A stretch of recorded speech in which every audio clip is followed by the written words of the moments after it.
Okay, so you pull the Skyrover X1 out of the box and immediately your brain goes, wait a sec, is this a Mini 4 Pro in disguise? You're not alone. The resemblance is uncanny, from the foldable arms and obstacle sensors to the camera gimbal and even the app interface. But here's the thing, look closer and the story gets interesting. The X1 isn't just another sketchy knockoff from a no-name brand. It's a serious contender, especially for anyone eyeing that sub-250-gram category without busting the bank. So today, we're putting them head-to-head. The DJI Mini 4 Pro, king of the skies, and the Skyrover X1, the supposed upstart. Is it a clone or a clever alternative? Let's find out.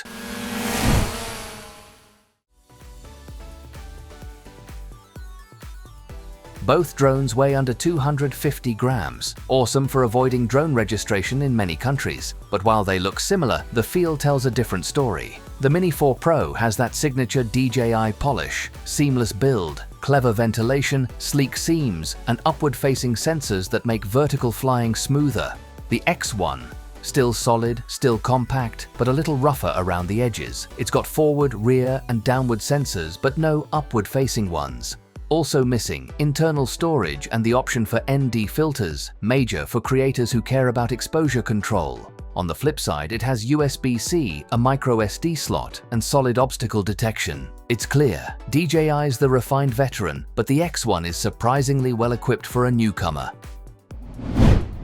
Now here's where the plot thickens. Both drones pack a 1x1.3-inch CMOS sensor, f1.7 aperture, and shoot up to 4K at 100 frames per second. The Skyrover X1 even includes a flat color profile, effective night mode, and, get this, a true vertical shooting mode that uses the entire sensor. For Instagram Reels or TikToks, that's gold.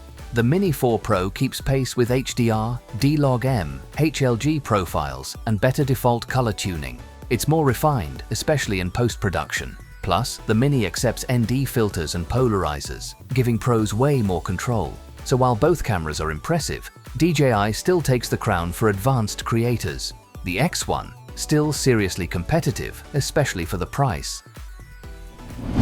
The Skyrover X1 uses something called Sky Bridge, rated up to 15 kilometers. In real-world use, it holds a strong signal and streams smoothly. But DJI's OcuSync 4.0 on the Mini 4 Pro is a proven titan. 20-kilometer range, crisp live video, low latency, and rock-solid reliability. In terms of automation, both drones boast obstacle avoidance, tracking modes, panoramas, hyperlapses, and gesture controls. But DJI edges ahead again with Active Track 360, master shots, customizable cruise control, and better gimbal movement, and those upward sensors. Super handy in forests, urban environments, and vertical cinematic moves. The X1 gives you 80% of the magic. But DJI's software feels more intuitive, smarter, and stress-free.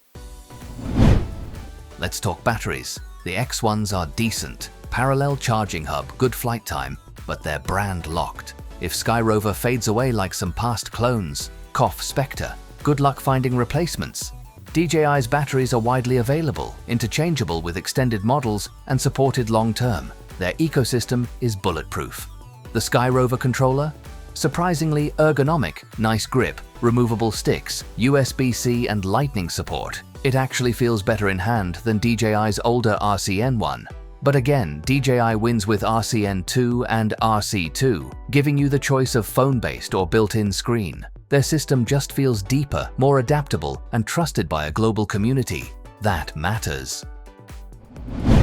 Here's the twist. Dig into the Skyrover app and backend, and it looks eerily familiar. In fact, it's almost indistinguishable from the DJI Fly app. Same UI, same layout. Even the legal disclaimers feel copy-pasted. Is Skyrover licensing DJI tech? Is it a stealth rebrand like Anzu Robotics' Mavic 3 Enterprise clone?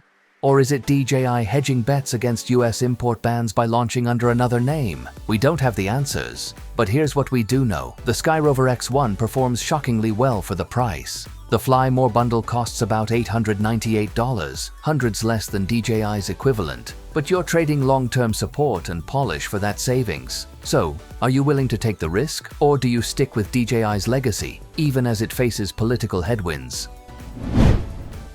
So, what's your move?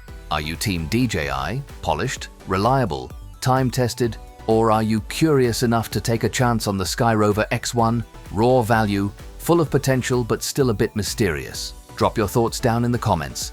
We're dying to hear what you think. And if you enjoyed this deep dive, don't forget to like, subscribe, and hit that bell icon so you don't miss our next big comparison.